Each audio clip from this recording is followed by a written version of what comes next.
বলতে হচ্ছে ওই সকল ভার্ব যে সকল ভার্ব অবজেক্ট গ্রহণ করে থাকে। আবার ইন্ট্রানজিটিভ ভার্ব হচ্ছে ওই সকল ভার্ব যে সকল ভার্ব অবজেক্ট গ্রহণ করবে না। ঠিক বলতে পারি যে সকল ভার্বের পরে ডিরেক্ট ফুল স্টপ, যে সকল ভার্বের পরে অ্যাডভার্ব, যে সকল ভার্বের পরে প্রিপজিশনাল ফ্রেজ ব্যবহৃত হয়, ওই সকল ভার্বই হলো ইন্ট্রানজিটিভ ভার্ব।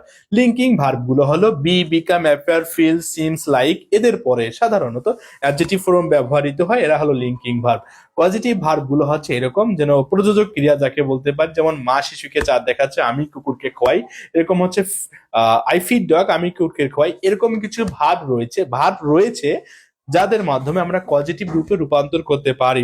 জান সাধারণত ভার্ব প্লাস আইএনজি যেটি নাউনের কাজ করে থাকে, ভার্ব প্লাস আইএনজি কিন্তু এটি ভার্ব নয়, পার্টিসিপেল, এটি ভার্ব প্লাস আইএনজি যেটি সাধারণত অ্যাডজেক্টিভের কাজ করে থাকে। আবার প্রেজেন্ট পার্টিসিপেল এটি verb plus ING, past participle ভার্বের ভিতরি রূপ অথবা ভার্বের শেষে ইন্ডিং থাকবে ডি